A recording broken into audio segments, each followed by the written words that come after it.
নমস্কার। আপনারা যে যেখান থেকে আমার এই ইউটিউব চ্যানেলটা দেখছেন তাদেরকে অনেক অনেক ধন্যবাদ। আজকে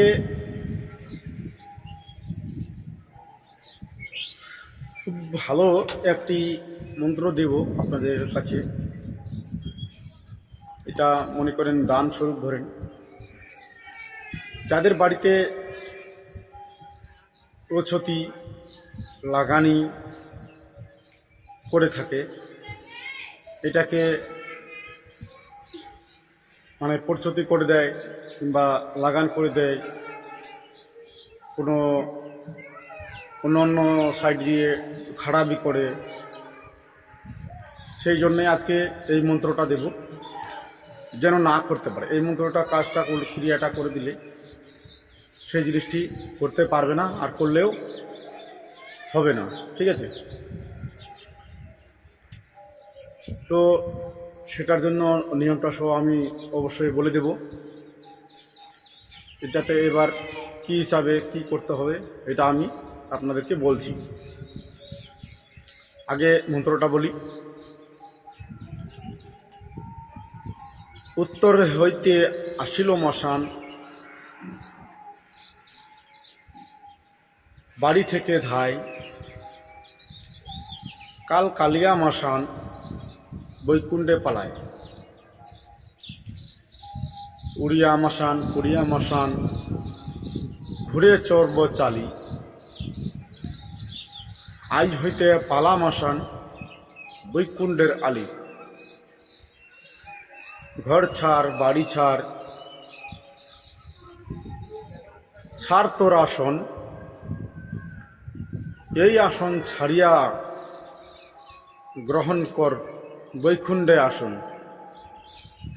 এহ কথা যদি নড়ে চড়ে, ব্রহ্মা বিষ্ণুর মাথা ছিঁড়িয়া ভূমিতে পড়ে।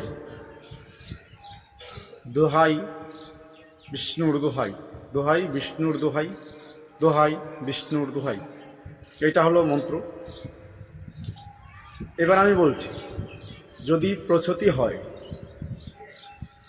সেটা তো জানেন, প্রচ্ছতি মানে বাড়ির ঠাকুর মন্দির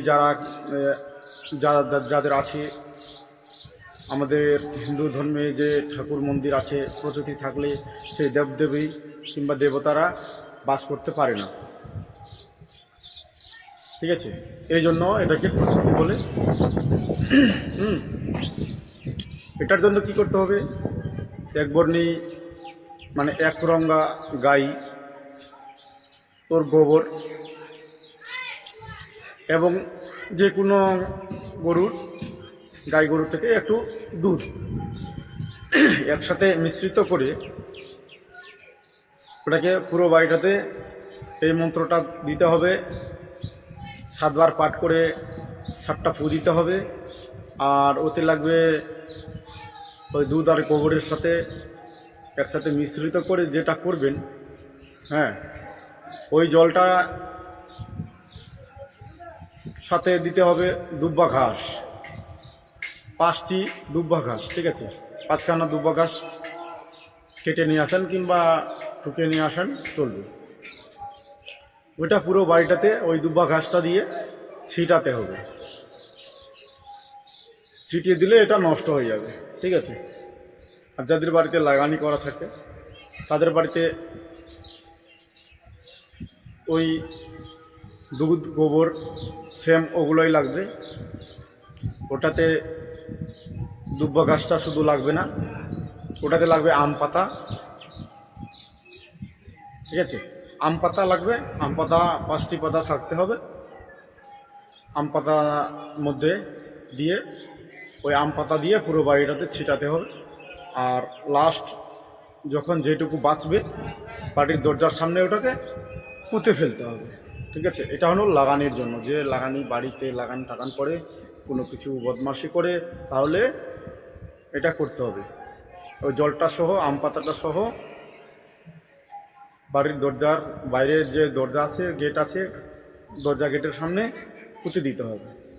এটাই হলো তার প্রকৃত নিয়ম। যাদের অসুবিধা হচ্ছে তারা আপনারা অবশ্যই এই জিনিসটা করবেন, তাহলে আর বাড়ির কেউ কোনো কিছু ক্ষতি করতে পারবে না। ঠিক আছে? তো যাই হোক, আপনারা যারা আমার এই চ্যানেলটা দেখছেন অবশ্যই লাইক শেয়ার করবেন, বেশি বেশি করে শেয়ার করুন। যারা সাবস্ক্রাইব করেননি অবশ্যই সাবস্ক্রাইব করে নেবেন। ভালো লাগলে কমেন্টে জানাবেন যে আপনাদের কী ধরনের মন্ত্র চাই। যদি আমার কাছে থাকে, বিজ্ঞানে যদি থাকে, তাহলে আমি অবশ্যই দেওয়ার জন্য চেষ্টা করব। ঠিক আছে? ধন্যবাদ, নমস্কার, জয় নিতাই।